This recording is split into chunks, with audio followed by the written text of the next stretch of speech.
The water hit her like a slap, cold, unrelenting, humiliating. It drenched her silver hair, streamed down her face, soaked into her uniform. The freshly mopped marble floor beneath her glistened not with pride, but with shame. "Clean it again," the man sneered, "until I can see my reflection, or don't bother coming back." Evelyn Carter said nothing.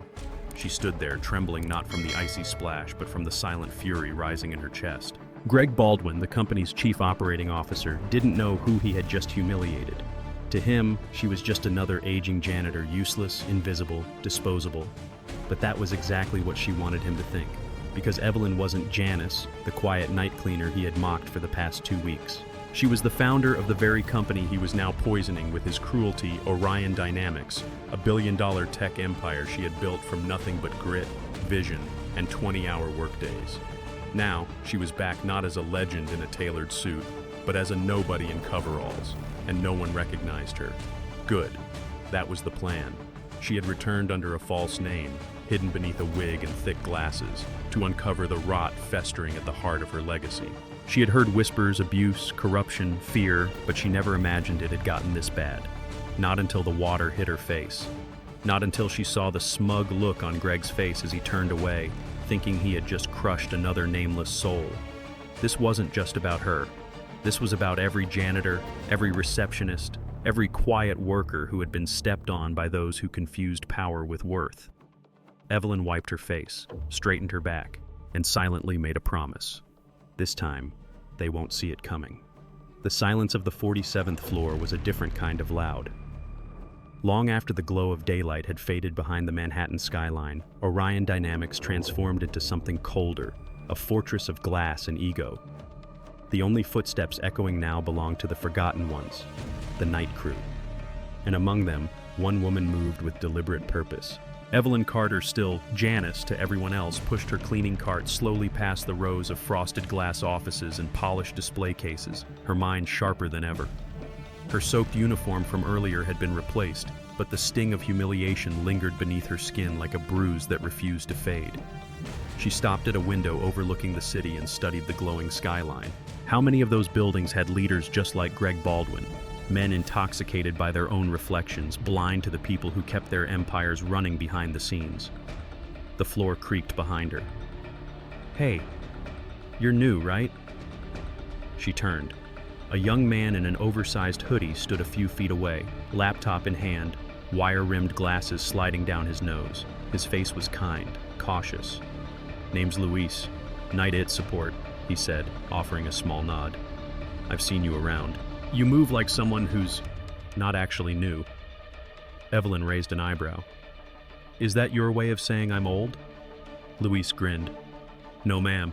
That's my way of saying you don't act like the rest of us who've given up." She gave a small smile, the first one all day.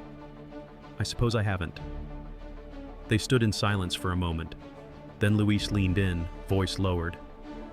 "Look, I don't mean to pry, but if you're seeing things that aren't right around here, you're not alone. Some things don't add up lately. Too many files disappear. Security logs get altered. It's like someone's cleaning more than just the floors." Evelyn's eyes narrowed slightly. This kid wasn't just clever, he was looking, listening. And just like that, the silence of the tower cracked. Not with noise, but with the beginning of something dangerous. Connection. "Thanks, Luis," she said, turning back to her cart. "Anytime, Janice." As he disappeared into the dark hallway, Evelyn felt something shift. For the first time since she returned, she wasn't entirely alone, and in a place built on fear that was more dangerous than anyone realized. Back in her apartment, small, modest, and far from the penthouse she once called home, Evelyn Carter sat at the kitchen table, hands wrapped around a chipped ceramic mug of herbal tea. The clock blinked 3:42 a.m., but sleep had no place in her life these days. Not with everything she had seen, not with what she still had to do. The events of the night replayed in her mind.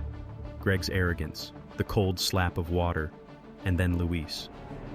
That moment of human connection had stirred something within her. Not hope, not yet, but a sense that maybe, just maybe, there were still people worth fighting for inside the machine. She reached for the drawer beneath the table and pulled out a worn leather journal. The cover had faded over the years, but she knew every crease, every corner. It had belonged to her late husband, Malcolm, a man of quiet brilliance and infinite patience, whose notes, ideas, and sketches had helped lay the foundation for Orion Dynamics decades ago. She flipped through the pages slowly, her fingers grazing words written in ink long dried. When you forget the people, you lose the soul of the company. Power without compassion is just cruelty in a better suit. Her throat tightened. This wasn't just about corporate betrayal anymore. It was about legacy, about the promises they had made to each other when they were young, broke, and building a dream brick by brick in a rented co-working space in Queens. Back then, Evelyn had never cared about fame or fortune. She wanted to build a company where talent and heart mattered more than titles or background. A place where a janitor and a junior analyst could sit in the same room and be treated with equal dignity. Somewhere along the way, that vision had been corrupted. Greg, Damon, Claire, Vanessa. They weren't the disease. They were just the visible symptoms. The real rot had started the moment the company stopped listening to its people. Evelyn closed the journal and stood up, her reflection dimly visible in the apartment window. She no longer saw herself as the woman who had once graced magazine covers or keynoted international tech summits. She saw Janice the janitor, the observer, the spark in the dark. And in that identity, she found unexpected strength. The next night, she would return to the tower not to survive it, but to expose it. Because some echoes from the past refused to stay silent. The following night, Evelyn arrived earlier than usual. She took the freight elevator to the sub-level janitorial lounge, a space no executive had likely set foot in. The walls were yellowed, the lighting harsh, and the chairs stiff from years of overuse. But there was a quiet camaraderie here, among those who cleaned in silence, laughed in whispers, and clocked in when the rest of the world went home. She settled into a corner, head low, listening. Across the room, Mira sat hunched over her lunchbox, gently feeding spoonfuls of rice and beans to her phone screen, where a toddler's sleepy face blinked from a video call. Mira spoke in a soft mix of Spanish and English, her voice filled with longing. When the child finally waved and the screen went dark, Mira let out a breath that seemed to carry the weight of the entire building. Evelyn approached her quietly. "Your daughter?" she asked, voice gentle. Mira nodded, a shy smile breaking through her fatigue. "Yes, Lucia. She's almost 4. Stays with my mother while I work nights." Evelyn sat beside her, silent for a moment. "She's beautiful. You're doing a hard job, for all the right reasons." Mira blinked, clearly unused to hearing kindness during her shift. "Thank you. Most days people just walk past me like I'm not even there." Evelyn understood that feeling all too well, but what came next made her fists clench. Just hours later, on the 39th floor, Evelyn witnessed Mira accidentally spill a small bottle of glass cleaner near Greg Baldwin's Italian leather shoes. He exploded. "Do you know what these cost? You'll never afford them with a lifetime of mopping floors." Mira shrank in shame, whispering apologies. Her hands trembled. Greg leaned in, voice low and cruel. "People like you should remember their place." Then he walked away satisfied. Evelyn knelt beside Mira, gently placing a hand on her shoulder. "You don't deserve that," she whispered. "None of you do." Mira wiped her eyes and forced a smile. "It's okay. I'm used to it." And that broke something in Evelyn. Used to it. The words echoed like a curse. It was in that moment Evelyn stopped being just an undercover observer. These weren't isolated incidents, they were patterns, weapons of systemic dehumanization. Mira's tears weren't a weakness, they were a warning. The janitors were invisible, yes, but they were also witnesses. And Evelyn was going to make sure the world finally saw them. The next night, Evelyn didn't just bring her cleaning supplies, she brought strategy. Hidden in the side pocket of her cart, beneath a bundle of old rags, was a small pen-sized audio recorder. Tucked under her shirt collar was a micro camera clipped where no one would notice. If she was going to bring the truth to light, she would need more than memories and outrage. She would need proof undeniable, unshakable, damning. It didn't take long. On the 41st floor, the marketing wing buzzed with an eerie kind of after-hours energy. Glass walls, sleek chrome desks, LED lighting, it was a temple of image. But inside the temple sat a man who loved the spotlight just a little too much, Damon Price, the company's glossy-faced marketing director. Evelyn entered his workspace quietly, mop in hand. He was lounging on a leather office chair, scrolling through something on his tablet, a smirk tugging at the corner of his lips. Without looking at her, he spoke. "Janice, right?" he said, his voice dripping with condescension. "Try not to miss any spots tonight. Investors hate streaky floors." She said nothing, just started cleaning, but Damon wasn't finished. He stood abruptly, walked to the center of the room, and, with an exaggerated yawn, spilled half a cup of espresso across the floor Evelyn had just polished. "Oh no," he said mockingly. "Look what I've done. Clean that up, would you? And this time pretend you actually know what you're doing." Her jaw tightened. She bent down slowly, deliberately, the tiny camera capturing every inch of the stain and every word that followed. "You know," Damon added, circling her like a hawk, "when I see people like you, I wonder why we haven't just replaced you all with robots. At least machines don't smell like regret." The words sliced deep, but Evelyn didn't flinch. She had learned something important in the past few days.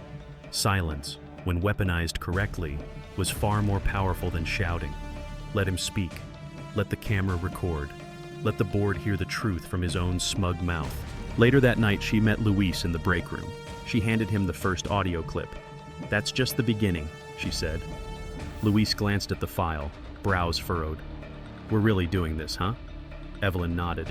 "We are, one ghost at a time. Because these hallways were filled with them ghosts of cruelty, ghosts of silence, and now, ghosts of evidence." And Evelyn planned to bring them all to light. The morning after recording Damon's outburst, Evelyn made her way to the 20th floor home to the Human Resources Department. She walked slower than usual, not out of fatigue, but hesitation.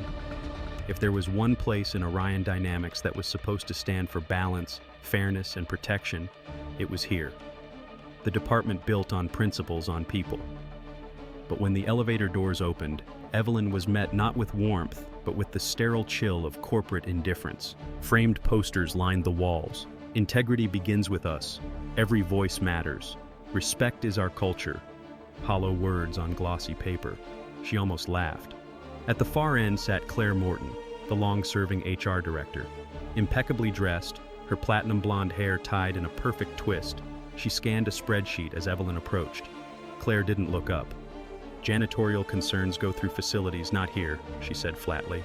"I'm not here about a broken vacuum," Evelyn replied, steady but polite. "I'd like to report mistreatment, repeated verbal and psychological abuse, from senior staff." Now Claire looked up slowly. Her expression was unreadable, save for the flicker of annoyance in her eyes. "You're the night cleaner, correct? Janice, is it?" "Yes." "Right," Claire sighed, crossing her arms. "Look, this is a competitive corporate environment. Expectations are high. If your feelings are hurt by a few harsh words, maybe this isn't the right place for you." Evelyn blinked, stunned. "Ms. Morton, one of your executives poured coffee onto a freshly cleaned floor and mocked me to my face. Another spilled cleaner and publicly humiliated a single mother. These aren't misunderstandings, they're patterns." Claire leaned back in her chair. "What exactly do you want me to do about it? Fire them over a janitor's complaints?" And just like that, Evelyn knew. There would be no rescue here, no policy, no empathy, no quiet investigation. Claire wasn't part of the solution. She was part of the rot. "Thank you for your time," Evelyn said calmly, though something inside her fractured as she turned to leave. As she stepped into the elevator, her reflection stared back at her stoic, weary, but clear-eyed. She had hoped this place still held a shred of the values she once fought to instill. She was wrong, but that clarity, it was freeing. Because now, she no longer hoped someone else would save the company. She knew it had to be her. The betrayal Evelyn had endured from Claire should have broken her spirit. Instead, it sharpened her resolve.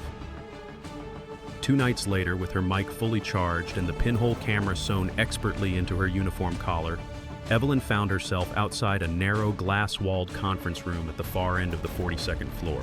Most lights on the floor were dimmed except here, where faint voices murmured behind the closed door. She recognized them instantly. Greg Baldwin, Damon Price, Claire Morton, Vanessa Rowe, the Vice President of Business Strategy, known for her chilling calm and ruthless efficiency. She crouched beside her cart, slipped the recorder from its compartment, and activated it with trembling fingers.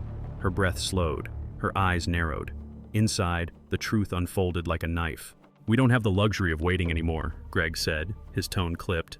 "Brandon's already asking questions. If we delay this, he'll move first." Brandon. Her son.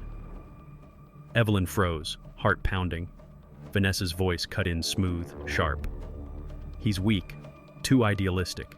The board respects him because of his last name, not because he has spine. We shift the numbers, fabricate the audit, and force a vote," Claire added. "I've prepped the internal review documents. The moment we leak them, the board will have no choice but to reconsider his leadership." "Just make sure the press hears it before he does," Damon said. "We frame it as incompetence. He steps down quietly, and Greg takes over as interim CEO. And then," Greg finished, "we divvy up control, reallocate the subsidiary funds, position our own people in the upper ranks." Their laughter echoed, low and cruel. Evelyn felt her stomach twist. This wasn't about poor management or a toxic culture anymore. This was treason, an orchestrated coup cloaked in quarterly projections and falsified numbers. And it was aimed directly at Brandon, the only person left inside Orion Dynamics still fighting for what mattered. She didn't flinch. She didn't cry. She pressed save on the recording and slipped silently away from the door, her footsteps as quiet as her rage. Later that night, back in her apartment, Evelyn stared at the blinking light on the device. The evidence was real, concrete, and damning. This was no longer just her battle as a founder. Now, it was her duty as a mother. Because they weren't just trying to steal her company. They were coming for her son. The boardroom on the 45th floor had never felt so heavy. 12 chairs lined a glossy obsidian table, each occupied by a figure of influence and wealth board members who had once toasted Evelyn Carter's vision for Orion Dynamics. Now they sat stiffly, puzzled by the sudden emergency meeting called by CEO Brandon Carter. At the far end of the room, Brandon stood alone, a folder tucked under one arm, his expression unreadable. He had barely slept since Evelyn's midnight visit, since she placed that small USB drive into his hand and whispered, "Trust me, but you need to let them reveal themselves first." The trap had already been set. Outside the room, Evelyn, still dressed in the dull gray uniform of a janitor, wheeled her cart slowly down the hallway. Her posture was straight, her eyes forward. Her time as Janice was about to end. Inside, Greg Baldwin scoffed. "Brandon, you've dragged the board here without notice. What exactly is so urgent?" Brandon didn't answer right away. Instead, he pressed a small remote. The screen at the head of the table lit up. "Before I explain," he said, "there's someone I'd like to invite in." The door opened. Whispers stirred the room as Evelyn entered, slow, calm, and deliberate. Greg's brow furrowed in confusion, then annoyance. "Why is the janitor in here?" he snapped. "This is a board-level meeting, not maintenance hour." Evelyn said nothing. She stopped at the center of the room.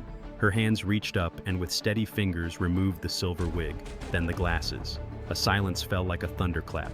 Mouths parted, eyes widened. "Good morning," she said evenly. "My name is Evelyn Carter.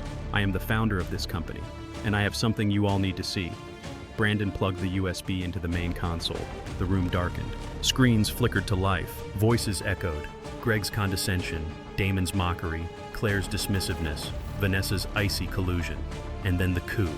Every cruel word, every corrupt plan, every shred of betrayal played out in surround sound. No one spoke. No one moved. Greg's face drained of color. Damon's confidence cracked. Vanessa clenched her fists. Claire shrank in her seat. Evelyn looked at them one by one. "I built this company from nothing," she said, voice unwavering. "But I will not watch it be destroyed from within." Justice had walked into the room, and it wore janitor's shoes. The silence in the boardroom lingered, thick as fog. The last audio clip faded, leaving behind the echo of Damon's laugh, the kind only the powerful dared to use when they thought no one was watching. No one was laughing now. Greg Baldwin slumped in his chair, the smugness that once defined him stripped away. Damon stared at the table, jaw clenched, beads of sweat dotting his temples. Claire Morton's professional poise cracked, her lips parted but voiceless.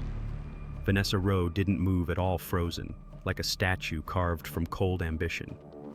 Evelyn stepped away from the screen and stood beside her son, their united presence radiating an undeniable force.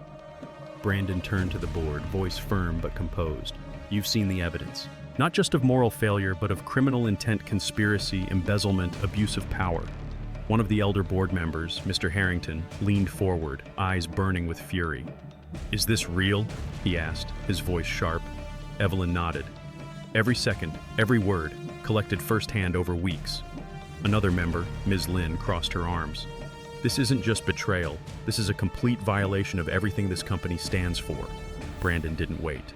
"I formally recommend immediate suspension of Greg Baldwin, Damon Price, Claire Morton, and Vanessa Rowe, pending full internal investigation and legal action." There were no objections, only silent, unanimous nods. Security was called. As two officers entered, Greg finally rose, voice desperate. "You can't do this. I gave years to this company." Evelyn met his gaze without flinching. "So did I. The difference is I never used it to destroy people." Claire tried to speak, but Ms. Lynn cut her off. "Save it. You had your chance to protect people. You chose silence." One by one, they were escorted out, stripped of their titles, their influence, their arrogance. As the doors shut behind them, the air seemed to shift. Lighter, cleaner. Brandon turned to his mother. "You were right to come back. To fight." Evelyn smiled faintly. "Justice doesn't work unless someone's willing to get their hands dirty." The boardroom was no longer a place of secrecy. It had become a courtroom, a reckoning ground, and justice, long delayed, had finally come home. Weeks passed, but the weight of that boardroom reckoning never left Orion Dynamics. The company had been shaken not just in structure, but in soul. And yet, from the tremors came movement, quiet at first, then unstoppable. Brandon Carter, now leading not just as CEO, but as a man reborn through fire, rolled out sweeping reforms, transparency policies, whistleblower protections, regular all-staff listening sessions, where every voice from data analysts to night janitors was not only heard, but respected. And always, in the background, stood Evelyn Carter. She didn't return to the board. She didn't need a title. Instead, she served as a senior advisor not for profit, but for principle. Her role was unofficial, but her influence unmistakable. Every memo carried the weight of her wisdom. Every new policy bore the shadow of her silent fight in those gray janitor shoes. One afternoon, as spring light spilled through the lobby's towering windows, Evelyn walked past a glass wall where employees gathered for a culture rebuilding forum. On the projector screen was a single quote, one of her husband's, from the old leather journal. "When we stop seeing people, we stop leading." She paused, hand resting gently on the wall. The room was filled with laughter, discussion, even tears. Mira sat near the front, now promoted to custodial supervisor, and beside her Luis, newly appointed head of internal ethics and digital oversight. Brandon stood at the podium, sleeves rolled up, voice strong. "We're not just rebuilding systems, we're rebuilding trust, from the ground up." Later, in the rooftop garden, Brandon joined Evelyn. They stood in silence for a moment, watching the sun melt into the New York skyline. "You saved us," he said quietly. Evelyn shook her head. "No, Brandon. We saved us. Together." She turned to him, her gaze soft but unshakable. "Just promise me one thing. Promise me you'll never forget the people who clean the floors while others walk across them without looking down." Brandon took her hand, firm with resolve. "I won't."